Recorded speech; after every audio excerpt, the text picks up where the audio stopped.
Bom dia a todos. Agradeço pela oportunidade de estar aqui. E nós vamos dar continuidade ao estudo do nosso lar. Hoje nós iremos falar do capítulo 26, cujo tema é Novas Perspectivas. Então, no capítulo anterior, como nós vimos, André Luiz escutava os conselhos de Dona Laura, onde Dona Laura, por vários conselhos, encaminha André para que ele fosse visitar o Ministério da Regeneração. Então, depois que André ele toma o conhecimento, que ele já poderia sair para conhecer o nosso lar, Dona Laura recomenda que ele tenha a atenção voltada ao aprendizado. Mais do que ele pesquisasse, mas que o André Luiz ele deveria estar aberto ao trabalho. Então, nesse capítulo que vem agora, que é o capítulo 26, irá revelar o momento em que André Luiz, acompanhado de um irmão amigo, Rafael, que trabalhava no Ministério da Regeneração, irá levá-lo até o ministro Genésio. Então, no caminho em que André Luiz estava acompanhado de Rafael, ele cita que experimentava novo gênero de atividade mental, pedindo em oração que Jesus o auxiliasse a caminhos novos. Ele cita: antigamente, avesso às manifestações da prece, agora a utilizava como valioso ponto de referência sentimental aos propósitos de serviços. Então, nós verificando essa frase de André Luiz, nós percebemos, que hoje nós compreendemos a importância da prece. Todos nós já temos a oportunidade de ver a prece como entrar em contato com Deus, com o nosso Criador. Nós vemos que nós não precisamos estar em um lugar mais elevado, em região mais sublime, para dar valor à prece. Nós temos a obrigação de começarmos no hoje, no agora, em nosso cotidiano. Então, quando nós aprendemos a conviver com a prece, nós aprendemos a abrir os nossos corações. Nós começamos a ser sinceros conosco mesmo. Já não somos mais aquelas criaturas arrogantes. Nós já não precisamos ter a postura de mentiras, pois sabemos que mais cedo ou mais tarde sempre a verdade vem à tona.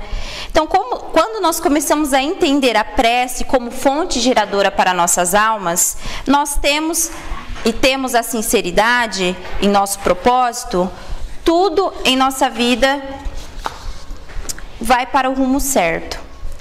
Então, André Luiz, após essa reflexão, ele se vê diante do ministro Genésio, que é responsável por algumas atividades do Departamento da Educação. Genésio conversa com André Luiz, dizendo da necessidade que o ministério tinha de trabalhadores. E ele diz assim: Clarencio falou-me ao seu respeito com interesse. Quase sempre nós recebemos pessoal do Ministério do Auxílio, em vista de observações que, na sua maior parte, redundam em estágios de serviços. Então, o ministro Genésio, ele fala a André que muitos visitam o Ministério da Regeneração e já permanecem para o trabalho. E diante disso, André Luiz, ele diz: este é o meu maior desejo. Tenho mesmo suplicado às forças divinas que me ajudem o espírito frágil, permitindo que seja convertido a minha permanência neste ministério, em estação de aprendizado. André Luiz, ele reforça sua rogativa dizendo: Senhor ministro, compreendo agora que minha passagem pelo Ministério do Auxílio se verificou por efeito da graça misericordiosa do Altíssimo, talvez devido à constante intercessão de minha devotada e santa mãe. Noto, porém, que somente venho recebendo benefícios sem nada produzir de útil. Certo, meu lugar é aqui, nas atividades regeneradoras. Se possível, faça por obséquio, seja transformada a concessão de visita em possibilidade de servir. Compreendo hoje, mais do que nunca, a necessidade de regenerar meus próprios valores. Perdi muito tempo na vaidade inútil. Fiz enormes gastos de energia na ridícula adoração de mim mesmo. Então, a partir das palavras de André Luiz, aqui a gente já começa a perceber, ele já começa a nos mostrar que ele já perdeu um pouco daquela prepotência que ele tinha de quando ele se encontrou diante de Clarencio solicitando o seu primeiro trabalho em nosso lar. Agora ele já pede trabalho, agradecendo a sua mãe pela intercessão, que nós sabemos que a mãe de André Luiz, ela se encontrava em uma região bem mais superior que a dele, podendo dessa forma interceder pelo filho. Então, quando ele está diante de Genésio, ele já começa a ter uma atitude de humildade, que ele não teve diante de Clarencio. Então, ele já começa a ver o trabalho como sendo o maior beneficiado ele mesmo, não os outros, mas ele próprio. Então, ele já estava quebrando aquelas velhas amarras, ele já está começando a compreender o sentido verdadeiro de servir sem esperar ser servido, do doar sem esperar receber. Então, nós podemos ver aqui que o André ele confessa ao ministro a respeito do seu projeto, do que ele queria e do que era importante para ele estar ali, não só como observador, mas como cooperador. E nós analisando isso, diante da confissão que ele fez, a gente percebe que o quanto não deve ser fácil para ninguém confessar o quanto se foi inútil. Muitas vezes, por vaidade, por orgulho, egoísmo, nós perdemos oportunidades preciosas na vida, como André Luiz diz aqui. Ele diz, eu perdi muito tempo na vaidade inútil. E aí uma pergunta para a gente, e nós? Quanto tempo nós também não devemos nos perder nessa vaidade inútil? Então, muitas vezes, nós estamos caminhando para isso também. Quantos de nós não deve perdermos tempo à frente do espelho, escolhendo roupas, analisando condutas para ver quais são as melhores posições? Quantas vezes nós nos desperdiçamos com coisas que são preciosas no nosso tempo? As oportunidades que nós temos de fazer o bem, muitas vezes com o projeto de uma vida vazia que temos, cuja finalidade é de apenas impressionar e conquistar pessoas, sem que de verdade nós nos preocupemos com o nosso interior, com o nosso conteúdo. Muitas vezes nós nos enfeitamos como árvores de Natal, pendurando todos os tipos de enfeites, apetrechos por fora, e esquecemos que na maioria das vezes essas árvores de Natal são feitas de plásticos ou madeira morta. Então André Luiz, ele confessa de ter vivido essa realidade e nos faz parar para refletir isso, para nós refletirmos a nossa avaliação espiritual, a respeito das nossas necessidades e do desejo que nós temos muitas vezes de estar aqui servindo. Então mostra que o mundo invisível, ele sabe quando nós estamos prontos para isso. Porque aqui ele diz que quando o servidor está pronto, o serviço aparece. Mas não é aquele que nós vamos querer ou que nós estamos não aqueles que nós não aquele que a gente queira ou ambicione, mas sim aquele que nós precisamos. Então, nós temos que ser humildes. E a humildade não é um capítulo que a gente se conquista de um dia para o outro, porque infelizmente nós somos ainda seres egocêntricos, nós pensamos só em nós, nós não respeitamos as dificuldades dos outros. E, por exemplo, então eu trouxe um exemplo para a gente. Por que quando há, por exemplo, uma calamidade que seja provocada pelo próprio homem ou pela própria mãe natureza, por que isso acaba nos despertando ajuda? né? Nós mandamos cesta básica para auxiliar aquelas pessoas que estão sofrendo, dinheiros, nós mandamos vários recursos, mas por que nós nos tornamos humildes apenas nesses momentos? Porque nós não aproveitamos a oportunidade para tentarmos sermos pessoas um pouco melhores. Isso só depende de nós. Não depende de Deus, não depende dos espíritos, não depende dos nossos familiares, depende apenas de nós. Nós somos os responsáveis pelas nossas atitudes, do nosso fracasso ou até mesmo da nossa evolução. Isso só depende de nós. Então, na Terra, nós estamos acostumados a dar parabéns às pessoas quando possuem sucesso na vida financeira ou quando se colocam em uma posição de realce. Então, nós vemos aqui no nosso lar que eles felicitam as pessoas quando elas aprendem a compreender o verdadeiro sentido, quando elas desenvolvem a humildade, quando realmente elas demonstram esforço próprio. Esse é o sucesso, o progresso que no plano espiritual tem valor. Genésio, verificando a ansiedade de André Luiz, ele conclui nessa frase: é possível obter ocupações justas, por enquanto, porém, é preferível que visite, observe e examine.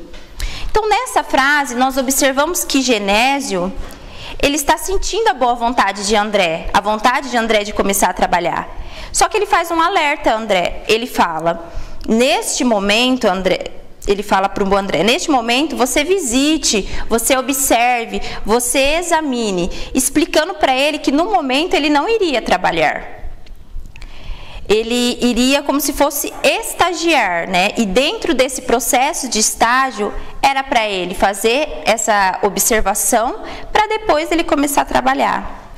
Então o ministro, após isso, chega ao auxiliar que estava em outra sala, que é o Tobias, e diz: Tobias, aqui tem um amigo que vem do Ministério do Auxílio, em tarefa de observação. Creio de muito proveito para ele o contato com as atividades das câmeras retificadoras. André cumprimentou Tobias, onde os dois se despediram do ministro Genésio, onde Genésio abraçou André comovido com palavras de animação. E os dois saíram, atravessaram quarteirões, onde inúmeros edifícios pareciam colmeias de serviço intenso. E como André Luiz já estava curioso, Tobias esclareceu: aqui temos as grandes fábricas de nosso lar, a preparação de sucos, de tecidos e artefatos em geral.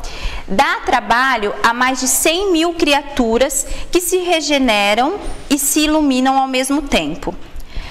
Momento após penetrar em um edifício de aspecto nobre, perceberam que servidores numerosos iam e vinham.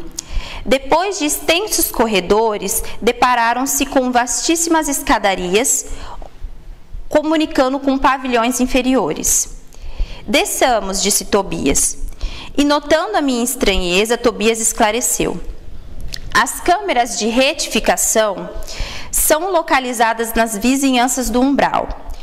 Os necessitados que aí se reúnem não toleram as luzes e nem a atmosfera de cima, nos primeiros tempos de moradia em nosso lar.